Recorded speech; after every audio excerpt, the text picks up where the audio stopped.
Don't just be another foreigner, be a local Laowai.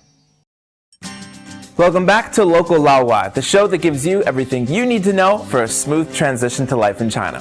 I'm Donny Newman. Alright, Donny.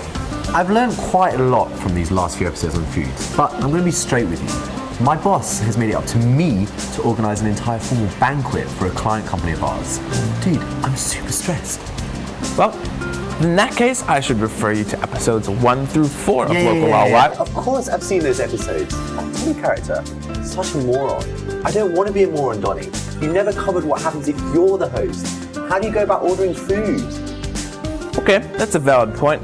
But have no fear, Paul, because on today's episode, we're going to get you the lowdown on how to order food at formal Chinese meals.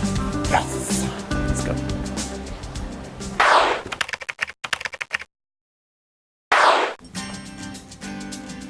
Today, we're here at Zence's restaurant in Beijing's Westin Hotel to learn the ropes of formal Chinese food. So if you ever find yourself in the host seat at a banquet, here's what you need to know. As the host, it is your responsibility to arrive before everyone else and order the food. And ordering can be quite an art form. Many times, the host will actually delegate this job to a subordinate who is particularly skilled at picking the right dishes out of a restaurant's menu. Alright, but really? An art form? Let me see here.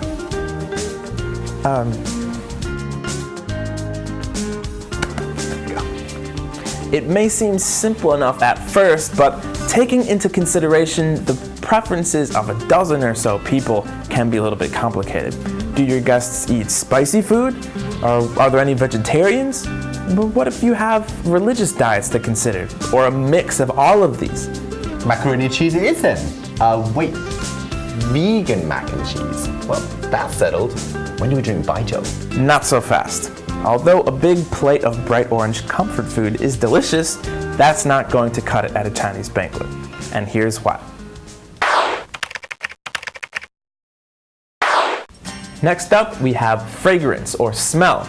The Chinese cuisine employs a huge variety of fragrance ingredients. You've got ginger, sesame oil, dried chilies, anise, and cloves, just to name a few. There are even certain dishes where the fragrance is the main attraction, like chou tofu or stinky tofu. Ah yes, the sweet smell of slightly spoiled plant protein. I think we'll give that one a miss at the banquet, Donny. Lastly, we have the fairly self-explanatory taste, which includes concepts like texture and variety. Okay, so color, fragrance, and taste.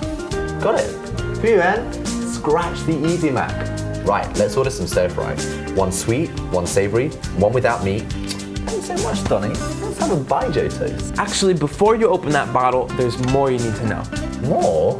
That's right. It's probably the most important part yet. So keep watching.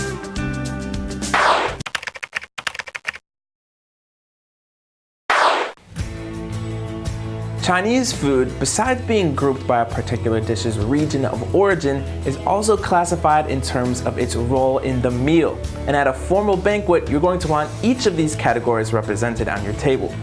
This is important because you're going to want to have each of the categories brought to the table in a particular order. Okay, good. So, categories. What comes first? First, we have the cold dish called liang cai. Now, the cold dishes are akin to the Western appetizers. Sometimes the appetizers will be on the table ready to eat before the first guests arrive. Here's a perfect example: pickled radish slices.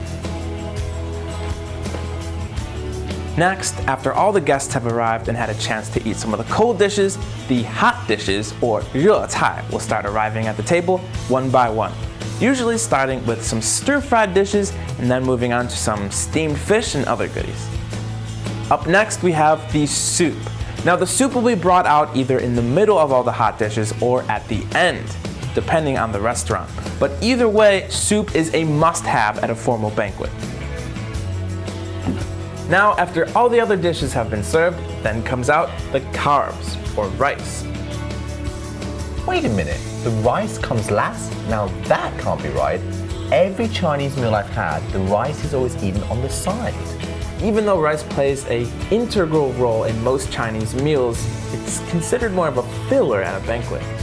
The idea is to fill up your guests on the more expensive meat and vegetables throughout the meal, and then at the end they can fill in the cracks with the rice, or other carb-heavy foods like dumplings, noodles, and wontons. Noodles, you say? So I can have my macaroni and cheese after all?